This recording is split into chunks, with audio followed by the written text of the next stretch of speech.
Neste vídeo, eu pretendo explicar que o Ocidente, através do paganismo, já teve uma forma de meditação geralmente chamada de Utiseta, muito parecida com a meditação que vemos no budismo e no hinduísmo, mas claro que com suas próprias particularidades culturais advindas do Fornsider.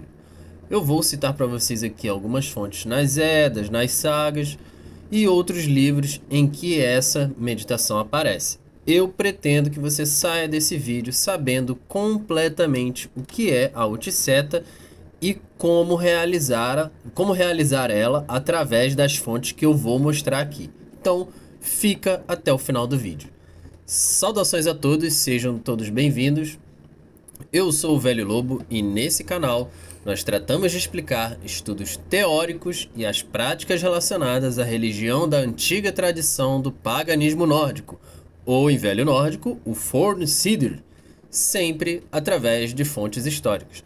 O vídeo de hoje deu um trabalho da desgraça para fazer toda essa pesquisa, então senta o dedo no like e se inscreve no canal para me ajudar e você não perder nenhum dos outros próximos conteúdos. Qualquer coisa, seja uma dúvida ou uma sugestão, também escreve aí nos comentários. Agora, vamos lá, como sempre, para a etimologia das palavras. A Utiseta são duas palavras. Uti, que significa fora ou ao relento, e seta, que significa sentar. Então, Utiseta significa basicamente sentar ao relento. Às vezes essa prática também aparece sob o nome de Sitya Uti, que tem o mesmo significado, mas Sitya é um verbo intransitivo, ou seja, significa se sentar, e Uti ainda é fora ou ao relento, como eu expliquei. Essa ação de Utiseta aparece muitas vezes nas fontes. Eu vou listar aqui só algumas e eu nem peguei todas, que é para não deixar o vídeo longo demais. Agora vamos lá, a primeira delas, para bater aqui logo na cara de todo mundo, na Voluspa 28, que a Voluspa é um dos textos mais consultados por todo mundo e quase ninguém presta atenção. Então vamos lá, logo no início da Voluspa, na Voluspa 28, é dito En Sati Hon Uti, ou seja, lá fora, sozinha, ela foi e se sentou.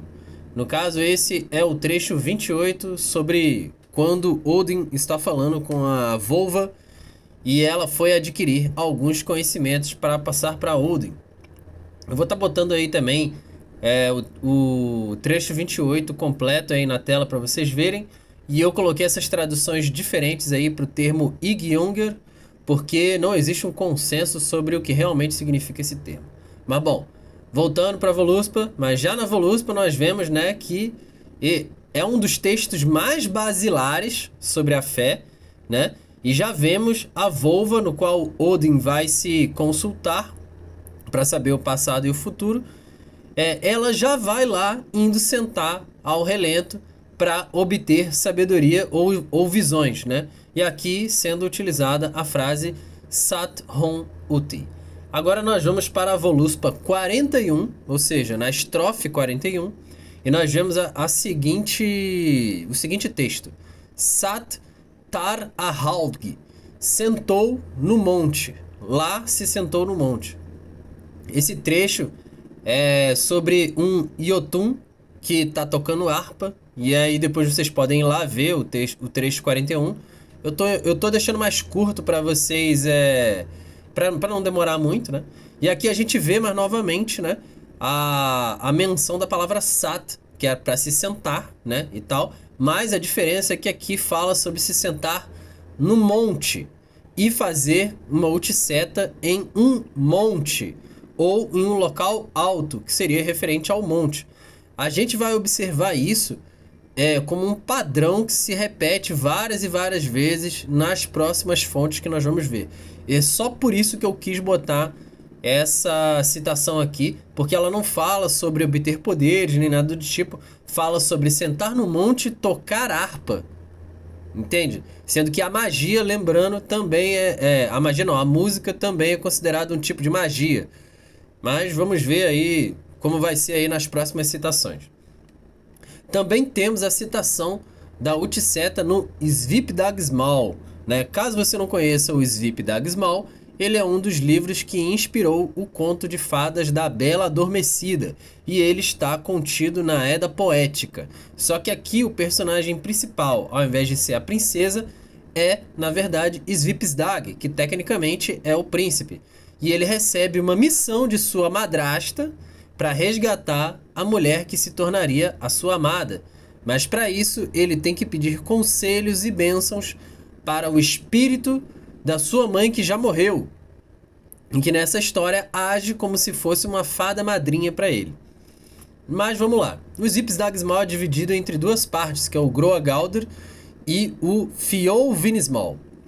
Vamos às referências, que é no verso 37 do Fjolsvinnismal, né? Onde Svipdag pergunta para um Jotun chamado Fjolvidis,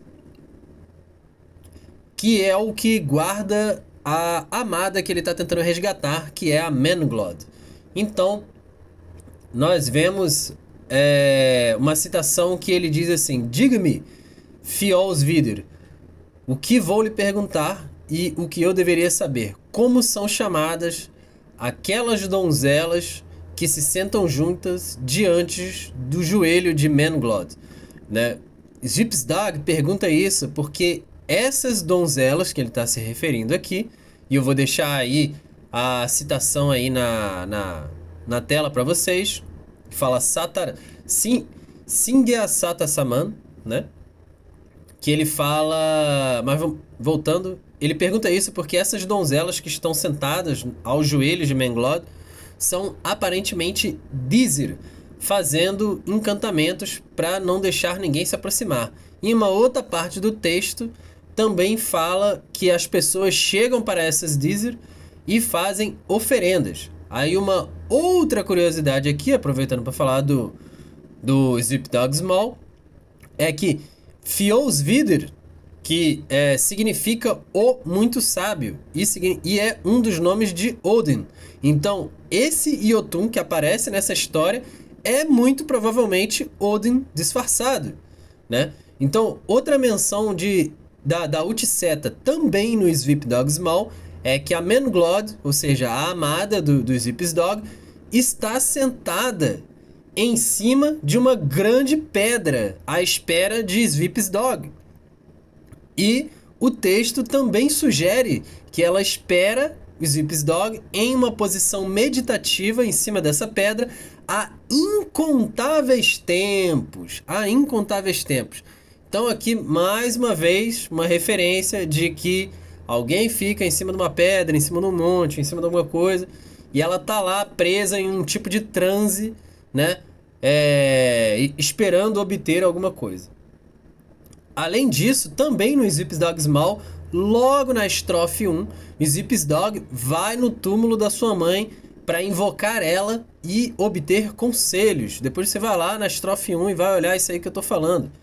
Não é falado no texto como ele faz essa invocação, no sentido do que ele faz com o corpo dele. Só fala o encantamento, né? O chamado que ele dá para a mãe dele e tal.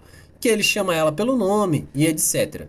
Mas, como nós veremos nas próximas fontes, se sentar em cima de um outeiro onde eles enterravam os mortos, era uma forma muito comum de se comunicar com os mortos.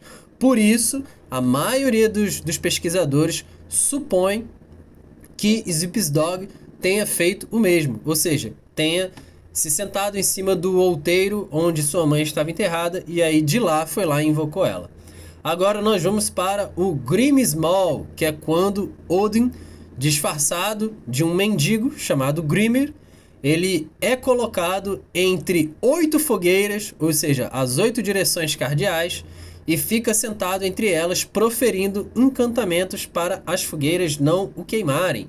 Isso já está bem no início, você pode ir lá verificar facilmente, está na estrofe 1 e 2, e Odin fala o seguinte: quente és tu, fogo, de longe te vejo muito feroz.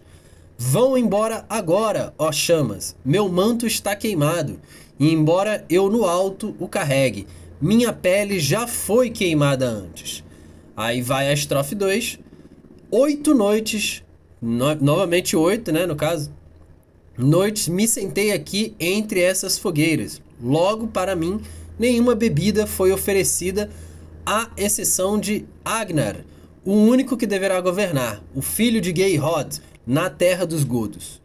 Então, aqui Odin está sentado em uma posição meditativa, proferindo cânticos para não ser consumido pelo fogo, enquanto ele é torturado pelo fogo, e está sem comer e sem beber. Geralmente, quando se fala de cantos mágicos, também se fala de Gaudir, que é a magia falada. Fazer o Ticeta utilizando Gaudir é um conjunto bem comum, e nós veremos isso também nos próximos exemplos. Agora vamos para o Skirnir Small, que conta sobre o servo de Freyr, Skirnir. Então, o que Skirnir fala na estrofe 11? E você pode ir lá conferir. Skirnir diz o seguinte: diga-me, pastor, enquanto você se senta no monte e observa todos os caminhos, como posso vir a conversar com a jovem, apesar dos cães de Gimir?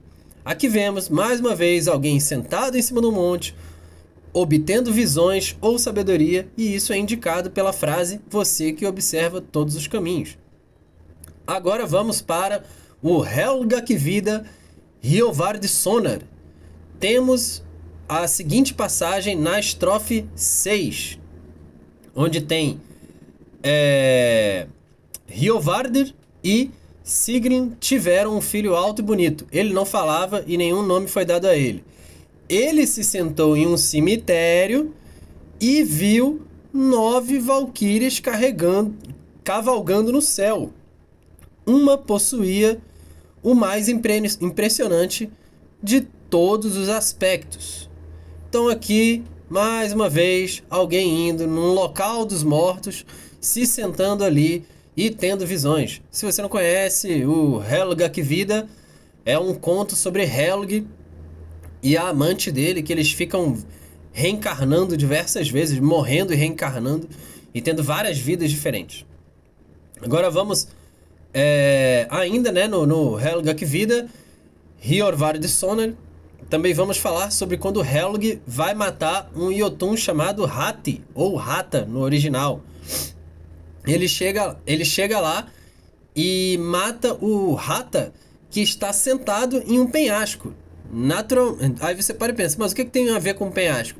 O problema é que isso aqui é uma tradução ambígua, porque existe uma outra tradução desse texto em que o Jotun Hati, ou Hata, não está sentado em um penhasco, mas na verdade está sentado em cima de uma pedra muito alta e por muito tempo. E aqui vem a parte interessante. Até mesmo os Jotuns meditam. Pior que sim, né? Se você está achando que não, é pior que sim. Tem diversas citações dos Jotuns fazendo a mesma coisa, ou seja, então tem várias citações dos Jotuns fazendo a mesma coisa, ou seja, sentado em cima do monte, sentado em cima de um outeiro, sentado em cima de uma pedra, invocando cânticos, invocando poderes mágicos, etc, etc, etc. Agora nós vamos para o Helgakvida Hundingsbana 2, que é a continuação do Helgakvida Hroðvardssonar.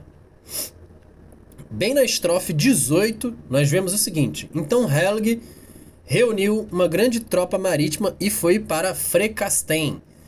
No mar, ele encontrou uma tempestade perigosa. Um raio brilhou no alto e os raios atingiram o navio. Eles viram no ar que 9 valquírias estavam cavalgando e reconheceu Sigrun entre elas. Então a tempestade cessou e eles chegaram salvos à terra. Os filhos de Granmar estavam sentados em um certo monte enquanto os navios navegavam em direção à terra. Então aqui, mais uma vez, nós vemos uma demonstração de invocação de poderes místicos enquanto alguém está sentado em um monte ou uma pedra. Várias vezes isso acontece. Agora no Sigurdarkvida Hin Skana, que é uma série de contos que fala sobre os acontecimentos de Sigurd, aquele herói que matou o dragão Fafnir do Anel dos Nibelungos. Na estrofe 6, logo no início, tem a frase En sat hon uti, aftan dags. Aí, eu não vou ler o estrofe todo, vou deixar aí pra vocês aí na tela. O importante é a parte da Utseta, que está escrito logo na primeira frase, que é: e do lado de fora ela se sentou sozinha à noite. E aí continua a narrativa. E então, abertamente, ela começou a proferir: terei Sigurd, ou ele então morrerá. Aquele jovem terei em meus braços. Aqui quem fala isso é Gunnar, uma das amantes de Sigurd. E obviamente aqui ela lamenta sobre a morte de Sigurd. E ela vai fazer Utseta sozinha à noite, né, lá fora, enquanto ela diz a si mesma palavras para que o destino seja como ela deseja, como se fosse um cântico de Gaudir, né? Então, mais uma vez, observando aqui, nós vemos Sat Hon Uti aparece novamente. E aproveitando para falar um outro fator muito legal, que é falar sobre o Hildskjalf, que é o trono onde se senta Odin, que aqui você vai descobrir que não é um trono. Então vamos lá. Existe, né, uma certa confusão nas fontes primárias quando a gente vai procurar sobre o Hildskjalf, porque ele pode se referir, em geral, a um local ou a um assento ou a um trono específico naquele local. Essa ambiguidade a gente percebe justamente aonde? No próprio nome. Na etimologia da palavra skilf, ela é uma palavra, na verdade, muito obscura em nórdico antigo, que parece significar alguma coisa como declive, né? Ou rochedo, ou torre, ou pináculo, ou seja, algo alto, algo erigido verticalmente. Agora, a palavra Hilid, que é a primeira parte, né? Hilid Skjalf, né? Significa abertura ou lacuna, ou seja, uma abertura nessa rocha, nesse declive, nesse local alto, né? Então, a gente vê, né, que existe uma ambiguidade de significado. As características de altura e abertura, a gente vê que existe e são claramente enfatizadas. Porém, a palavra composta de Hildskjalf significa um local alto e com visão ampla, que é o que Odin sempre faz quando vai para esse local. Mesmo, né, que a gente não consiga dizer realmente o que é esse local, né? Então a gente consegue aqui pensar algumas coisas sobre isso. A primeira coisa que a gente pode concluir é que o Hildskjalf, na verdade, seria uma abertura em algum monte muito alto, como um outeiro, como eu vivo dizendo aqui, eu citei várias vezes, que aparece diversas vezes, né? Podendo remeter, por exemplo, a um trono absurdamente pré-histórico, feito de terra e tal. E essa abertura no tal outeiro serviria para se sentar, né? E aí traria visões e etc. O Hildskjalf também poderia ser o espírito do próprio Odin, que se manifesta quando as pessoas se sentam em um outeiro, entendeu? Ou no monte, né? Para fazer a Utseta. E assim eles são acometidos pelo espírito de Odin e obtêm visões, obtêm profecias, obtêm clareza mental. Lembrando que a própria palavra Odin, que é um título, não é o nome dessa divindade, porque ele tem mais de 300 nomes. Ele mesmo já falou várias vezes que Odin não é o nome dele, é só como chamam ele agora, né? Odin significa o possuído, o frenético. Então, entrar em transe através de Odin era um termo que era muito utilizado. Então, o interessante que a gente pode observar disso é que todas as vezes que a gente vai ver sobre o Hildskjalf, é importante ressaltar essa parte, O Heliodskjalf, quando é citado, ele não é citado como assim, ele se senta no trono ou cadeira Heliodskjalf. Não fala isso, não fala trono ou cadeira. É isso que eu estou tentando explicar, entendeu? Sempre que o Heliodskjalf é citado, ele é citado como podendo ser um objeto ou um local. Então, na verdade, quando se fala do Heliodskjalf, não fala. Então Odin se sentou no trono Heliodskjalf. Fala. Então Odin se sentou no Heliodskjalf. Fala direto. Entendeu? Por isso que existe essa confusão. E na verdade, essa compreensão da gente achar que o Heliodskjalf seria de fato um trono ou uma cadeira vem da nossa interpretação ou vem da manifestação das artes que começaram a fazer do Heliodskjalf. E aí se criou essa visão de que o Heliodskjalf seria um trono. Mas na verdade, todas as vezes que ele é citado, não fala como ele sendo um trono, fala como ele sendo uma localidade. Agora, nós vamos também ver o que Snorri Sturluson, o bendito Snorri, fala sobre a Utseta. Snorri escreveu sobre a Utseta na Heimskringla, que são os contos dos reis, né? Então, Snorri escreveu o seguinte na Heimskringla: é contra a lei passar a noite sentado na encruzilhada em meio a invocações de poderes das trevas para revelar segredos e tenros conselhos. Aqui vemos, inclusive, né, que é o início das leis contra a prática do fornicídio, né, enquanto o cristianismo ganhava o controle autoritário da sociedade.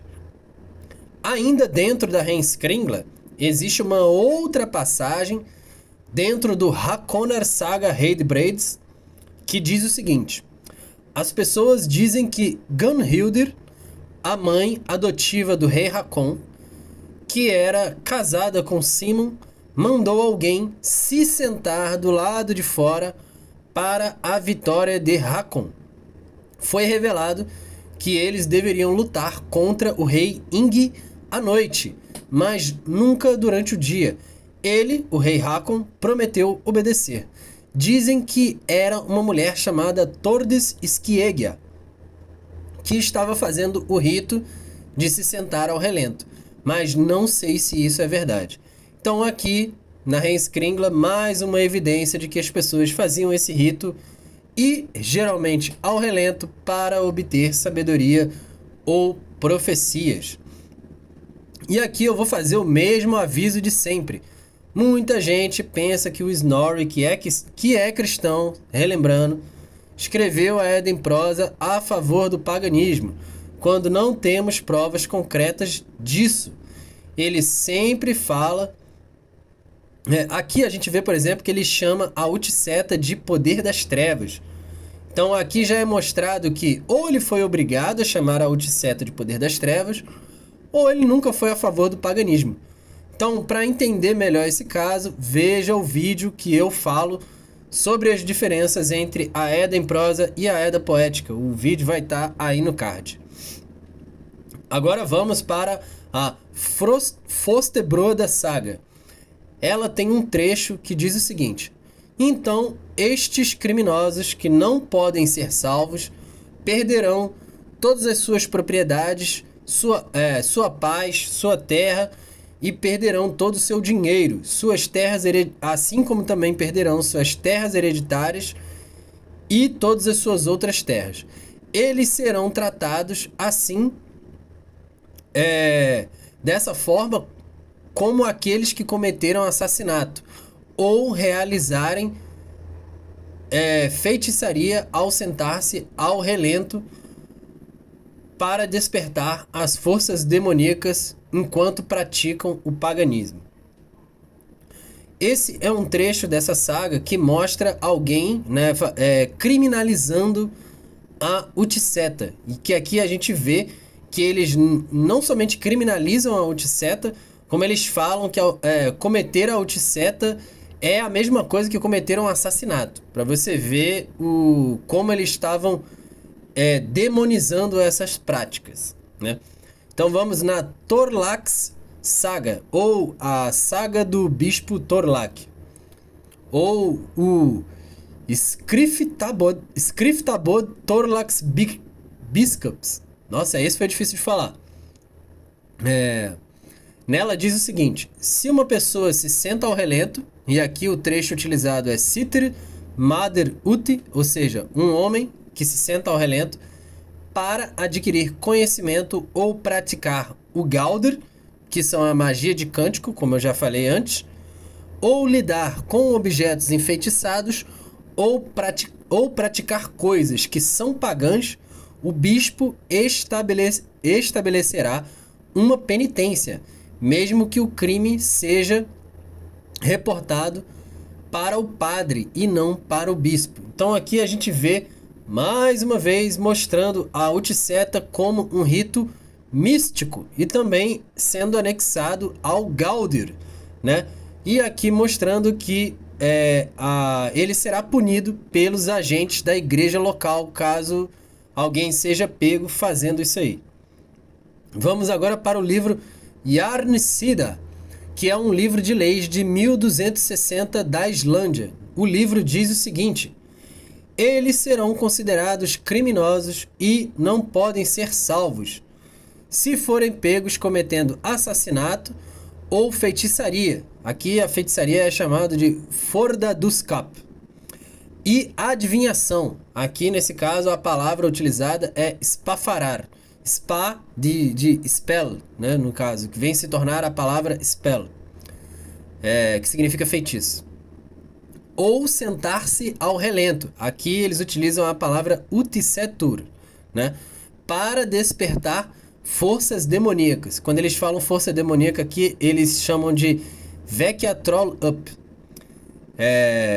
E aqui a gente vê mais uma vez eles relacionando a Utseta, relacionada à feitiçaria, adivinhação, magia de troll, que é despertar os trolls e tal, e eles chamam tudo isso de demoníaco. Agora a gente vai para o livro chamado de Older Gulating Law, que na verdade é um novo código de leis que foi imposto na Noruega pelos cristãos em 1260. Mesmo que esse código tenha sido escrito somente em 1260, ele estava sendo desenvolvido desde 900. Quando a Dinamarca e a Noruega eram um único reino, e a Dinamarca foi cristianizada primeiro, aí teve aquele rei lá, que é o Olaf o Santo, que cristianizou a Dinamarca, traiu a Noruega, foi morto por um grupo de camponeses por ele ter traído o próprio povo, etc, etc. Você já deve conhecer essa história aí do Olaf o Santo. Voltando ao que está escrito no Older Gulating Law sobre a Utseta, Galdrar, Gerningar e Spadomal, que tudo é citado aqui. Então a citação é: tais coisas pertencem à superstição da fé pagã. Eu falo de bruxaria e feitiçaria. E aqui eles chamam bruxaria e feitiçaria de Galdrar ok Kenningar. E chamar uma outra pessoa de dominada por trolls. Dominada por trolls, eles usam o termo trollrido. Fazer profecias, acreditar em espíritos da terra, em espíritos que estão em bosques, nos montes ou nas cachoeiras, assim como se sentar ao relento. Aqui eles utilizam a palavra utseter para perguntar sobre o destino. Para chamar o destino aqui eles utilizam a palavra orlaga. E renunciar ao Deus cristão e à Santa Igreja para tentar encontrar tesouros nos montes e tentar ficar rico ou tentar ficar sábio de outras maneiras e tentar despertar os mortos ou os que foram enterrados nos outeiros. Alguém acusado disso será considerado proscrito e tem todas as suas propriedades confiscadas. Metade vai para o rei, metade vai para o bispo. Aqui, como a gente pode ver nesse texto novamente, citando a Utseta, entre outras práticas mais místicas aí do paganismo, como sendo considerado algo criminoso, que vai provocar a expulsão da pessoa da cidade e a perda de todas as suas posses para o rei e para o bispo. Então, vamos para a próxima citação, que é na Saga do Eric Vermelho. Eles têm um texto muito grande sobre Thorbjorg, Little Volva. Little Volva significa a pequena volva. Mas eu vou resumir para não ficar muito grande, porque o texto que eles têm mesmo é realmente muito detalhado. Se você quiser ir lá olhar na Saga do Eric Vermelho, pode ir lá olhar. O resumo é mais ou menos esse aqui. Eles prepararam um assento alto para Thorbjorg, completo com a almofada, e em uma noite ela veio vestida em um manto preto e adornada com pedras preciosas. Ela carregava um bastão e uma bolsa. Ela foi conduzida até o assento que havia sido preparado para ela fazer suas evidências e suas profecias. Nesta menção, mais uma vez, temos aí a Utseta. Só que dessa vez a Utseta é feita dentro de casa e em um assento especial, com almofadas, peles e etc. Eles focam bastante em falar como a volva estava bem coberta de roupas e tal, podendo indicar que talvez a Utseta foi feita dentro de casa, porque estava muito frio do lado de fora, ou porque a prática acabou evoluindo para ser feita dentro de casa, né, por causa das leis cristãs que criminalizavam a prática. Mas de qualquer forma a gente vê que tem toda uma preparação de rito ao redor. No próximo livro é o Isla Dingabuk, que conta sobre um sacerdote local, um Godi, em que eles vão fazer uma assembleia, né, que eles chamam de Ting, e eles perguntam para esse Godi se a Islândia deveria se converter ao cristianismo ou se eles deveriam continuar pagãos. E o Godi vai fazer Utseta por um dia e uma noite ao relento. E aí depois ele volta um dia depois, né, dizendo que eles deveriam se converter para evitar um maior massacre e evitar desastres que serão trazidos por Olaf Tryggvason, que Olaf Tryggvason havia se convertido ao cristianismo e ele estava seguindo a agenda do cristianismo, que era obrigar todo mundo a se converter ao cristianismo ou era morte, né? Então aí o Godi disse que para conservar a vida das pessoas era melhor eles se converterem ao cristianismo.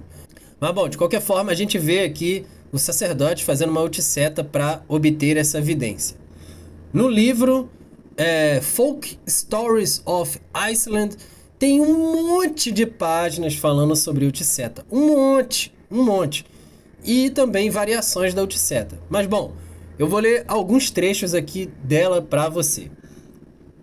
Ao julgar pelas lendas, as pessoas podiam se sentar ao relento, aí no caso eles utilizam a palavra Utseta, na expectativa de receber conhecimento dos elfos, ou receber tesouros, embora essa visão seja mais recente e menos realista, mas geralmente era para se obter profecias. Durante esses episódios de Utseta, o livro cita também outros elementos que podem acompanhar a Utseta. Aí os elementos que ele diz que acompanham a Utseta são estar acompanhado de um gato cinza, estar acompanhado ou sentado em uma pele de ovelha cinza, pele de morsa cinza, estar acompanhado de um boi velho, estar perto de você um rato mágico, que eles chamam de Tide Mice.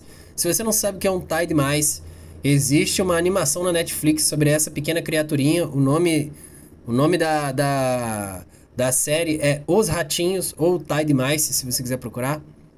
É um tipo de rato místico. Também está, aí voltando, está acompanhado a um machado, pedras mágicas, entoar versos ou cantos mágicos. E aqui eles, no caso, eles chamam de cantos mágicos de Gaudir. Também era comum fazer Utseta em cachoeiras e riachos. Também é citado algumas ervas mágicas para se fazer Utseta. Ele não especifica no livro se era para consumir as ervas ou se era para só estar com as ervas perto de você ou queimar as ervas, alguma coisa assim. Mas as ervas citadas são raiz de ladrão, grama de 4 folhas, pares quadrifolha, e a flor da dríade branca. Também fala sobre fazer o Ticeta em encruzilhadas. Ah, você achou que e fazer coisas em encruzilhada era só do candomblé, né? Você achou errado. Então, voltando. Também fala sobre fazer o Ticeta em cima ou dentro de outeiros, né? Mais uma vez aqui a citação de outeiros. Também fala sobre pegar o machado e fazer o Ticeta olhando fixamente para a lâmina do machado, sem olhar para nenhum lado ou alguma outra coisa. E assim você obter a resposta para a pergunta que você fez. Lembrando aqui que esse livro que eu estou citando aqui é um livro histórico, é um livro de pesquisa histórica, que é o Folk Stories of Iceland. Esse livro também faz menção às práticas do Fordaðaskapur e o Spafarir, que são nomes, né, que as pessoas dão para expedições e caminhadas espirituais para obter profecias, como era comum, né, por exemplo, as pessoas subirem montanhas para poder falar com os deuses ou com os ancestrais. Esse livro também comenta que a Utseta também era considerada uma prática xamânica, assim como o Seder, e que durante muito tempo foi considerado crime. No futuro, né, você vê que eu falei várias leis aqui contra o paganismo e tal. No futuro eu pretendo fazer um vídeo sobre as leis cristãs que puniam quem fazia qualquer prática não cristã, né? Então vamos lá. A última menção sobre a Utseta que foi criada, né, que eu quero citar aqui é o Arsgang. O Arsgang é um tipo de caminhada meditativa que foi criada justamente em resposta dessas leis que criminalizavam as pessoas ficarem sentadas ao relento. Então, o Arsgang é basicamente fazer o Ticeta enquanto você está andando, justamente para tentar burlar essa lei que te consideraria um criminoso se você fosse pego sentado ao relento. Aqui, né, no caso, você podia dar a desculpa de simplesmente estar andando, ou indo ou caminhando para algum lugar. Existem diversas menções ao Arsgang em vários livros suecos, né? Mas eu vou citar algumas aqui para não ficar muito grande, que algumas citações são mais ou menos as mesmas da Utseta, mas diz que você tem que caminhar sem focar a sua atenção em locais, mas focando muito mais na sua respiração e na sua caminhada, né? E se deixar levar pelos Landweiter. E, inclusive, né, na tradição do Arsgang, fala que você provavelmente vai ter certos tipos de evidência enquanto você está fazendo o Arsgang. E o tipo diferente de evidência que você vai ter vai determinar, né, a conclusão que você tem que ter. Como se você estivesse interpretando um sonho, né? Uma parada assim. E o Arsgang, né, até hoje, ele faz parte da cultura sueca. E é recomendado que você faça um Arsgang pelo menos uma vez por ano. E geralmente perto do ano novo, seja antes ou depois, né? E geralmente tem algumas outras variações aí, algumas outras lendas sobre essas caminhadas. E a gente vê que, na verdade, é daqui que foi tirado, né? Essas lendas de caminhadas espirituais que a gente vê nos filmes, nas séries e etc, né? Existem, como eu disse, né, mais uma vez, existem outras menções a Utseta nas sagas, nas Eddas e em outros livros de história. Eu só peguei alguns para botar aqui no vídeo e eu vou parar as citações aqui para o vídeo não ficar muito longo. Agora vamos aos 3 fatores principais relacionados à Utseta, que são: por que você deve fazer a Utseta, onde você vai fazer a Utseta e como fazer a Utseta. Então vamos lá para o primeiro ponto, que é por que você, né, deve fazer a Utseta. Os principais fatores que apontam do porquê uma pessoa deve fazer a Utseta nas fontes, né, as fontes primárias, como exercício de concentração, para manter a sua mente focada em algo, para ponderar sobre certas questões, para receber sabedoria dos deuses, para realizar algum tipo de adivinhação, receber ou acordar poderes dormentes, realizar vidências ou falar com os mortos. Agora, onde você deve fazer a Utseta? Vamos dar um resumo aí. Você pode fazer a Utseta basicamente onde você desejar. Como foi citado, tem várias variações, tipo, são muitas coisas. Mas, aparentemente, é muito mais poderoso se você fizer ao relento e em ambientes naturais. Se você for fazer em casa, né? Como você viu nas fontes que eu citei anteriormente, sempre fala para você fazer em cima de alguma coisa, como em cima de uma pele, em cima de uma almofada ou de uma cadeira alta. Se for feito em locais naturais, a maioria dos locais naturais citados são cachoeiras, rios, montanhas, bosques, florestas, né, ou encruzilhadas. E principalmente em cemitérios, locais sagrados, santuários ou outeiros. Também tem bastantes fontes que falam sobre fazer a Utseta à noite. Eu te digo para você fazer a Utseta aí no local onde você tem mais coragem ou no local onde você tem mais ao seu alcance aí. Porque eu sei muito bem que ir para o meio de um bosque, de uma floresta à noite para meditar é um negócio meio hardcore hoje em dia. Mas eu recomendo que você faça, eu já fiz. E vem a principal questão, que é como fazer a Utseta. Juntando todas as fontes, vemos que a Utseta basicamente fala para você fazer assim. Você tem que ficar em silêncio e ouvir os Vaitir à sua volta. Ou seja, você tem que ouvir todo o ambiente à sua volta. Ou seja, você silencia os seus pensamentos e as suas ações e começa a focar a sua atenção no externo e no interno. Nada muito diferente, na verdade, né, da meditação budista e hinduísta que nós conhecemos. Mas também fala sobre fazer jejum, fazer entoando o Gaudir, que são cânticos e encantamentos. Depois eu pretendo fazer um vídeo sobre o Gaudir. Fala também sobre focar a sua atenção em um ponto ou objeto para ajudar no rito. Essa prática, né, basicamente fala sobre de chegar e você focar em um ponto só. Também uma instrução muito básica que geralmente é dada no Zazen, que é a meditação budista da vertente japonesa. Então aqui a gente já vê muitas similaridades. Também fala sobre você fazer a Utseta com objetos e armas, principalmente armas, perto de você. Existem menções sobre você fazer Utseta com cajados, com espadas e machados. Agora eu venho dar a você um super incentivo para você começar a fazer e praticar Utseta, porque os cristãos quer te fazer pensar do porquê os cristãos criaram leis que tornaram uma prática que te ajuda e te fortalece mentalmente e espiritualmente proibida. Por que criminalizar a meditação no Ocidente, basicamente, né? Que é isso que aconteceu. A resposta é óbvia. Quando eles fazem isso, eles impedem você de se autocurar e de você ter uma forma de curar a si mesmo, de se autoaprimorar. Quando você tem algum problema mental ou espiritual, você pode recorrer à Utseta. Ou seja, você fica sem a capacidade... os cristãos criminalizam isso para você não ter a capacidade de se autocurar, e assim você é sempre obrigado a recorrer aos cristãos.